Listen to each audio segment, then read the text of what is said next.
প্রযুক্তি বিকল হওয়ার কারণে বিমানটি বিধ্বস্ত হয়েছে বলে জানিয়েছেন বিমান বাহিনীর প্রধান air chief marshal Hasan Mahmud Khan. নিহত পাইলট তৌকির ইসলাম সাগরের ফিউনারেল প্যারেড অনুষ্ঠান শেষে তিনি কথা জানান। এদিকে সম্মিলিত সামরিক হাসপাতালের কমান্ড্যান্ট ব্রিগেডিয়ার জেনারেল এস.এম. সোলাইমান সংবাদ সম্মেলন করে জানিয়েছেন মৃতের সংখ্যা লুকানোর প্রশ্নই আসে না। আরও জানাচ্ছেন নুনুব সরকার। সহকর্মীরা শ্রদ্ধা, ভালোবাসায় ও অশ্রুসিক্ত শোকার্ত হৃদয়ে শেষ বিদায় দিলেন পাইলট তৌকির ইসলাম সাগরকে। পেশাগত জীবন চূড়ান্তভাবে শুরুর আগেই দূর আকাশের তারা হয়ে গেলেন সাগর। ঢাকার কুর্মিটোলা সামরিক বিমান ঘাঁটির ওই আনুষ্ঠানিকতায় অংশ নেন সরকারের উপদেষ্টা, পাইলটের স্বজন ও সরকারি কর্মকর্তারা। ছিলেন তিন বাহিনীর প্রধানও। সেখানে গণমাধ্যমের সাথে কথা বলেন বিমান বাহিনী প্রধান।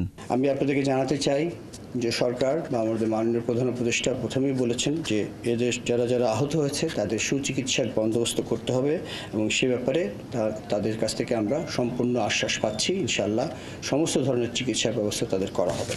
আপনাদের মাধ্যমে আমি দেশবাসীকে একটা বিশেষ অনুরোধ করতে চাই, সেটা খুব জরুরি আমার জন্য আপনাদের মাধ্যমে বলা। সেটা হচ্ছে দয়া করে আপনারা দেশের এই বিপদের সময় সোশ্যাল মিডিয়ার বিভিন্ন গুজব, মিস ইনফরমেশনে কান দিবেন না। একটি শক্তিশালী বিমান বাহিনী দেশের স্বাধীনতা ও সার্বভৌমত্বর জন্য অপরিহার্য।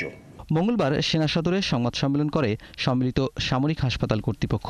সেখানে বলা হয় মৃতের সংখ্যা লুকানো হচ্ছে না, চিকিৎসায় বিদেশি বিশেষজ্ঞ চিকিৎসকের সহায়তা নেওয়া হবে। আমি পেশেন্ট ফার্স্ট 23টা পেশেন্ট রিসিভ করেছিলাম, রাতের বেলা অন্যান্য জায়গা থেকে আসছে। এখন দেখা যায় যে ওই হসপিটালও তাদের স্টেজের মধ্যে ওটা দিচ্ছে, আমিও স্টেজের মধ্যে দিচ্ছি। এটা আমার এখানে ওপেন অ্যান্ড সিক্রেট, এরা কোনো কিছু হাইড অ্যান্ড সিক করার কিছু নাই। প্রথম থেকে সবাই ছিল, আমি যেবারে ডেড বডি নিয়ে আসছি ওখান থেকে সেই জিনিসটা, সুতরাং গুজবে কান দেওয়ার কোনো বিষয় নাই। ঢাকা থেকে পাইলট সাগরের মরদেহ নেওয়া হয় রাজশাহীতে। সেখানে আরেক দফা জানাজা শেষে তাকে দাফন করা হয়। শোকার্ত স্বজন ও এলাকার মানুষ রুহের মাগফিরাত কামনায় সাগরের জন্য করেছেন দোয়া। নুনবী সরকার, ৭১, ঢাকা।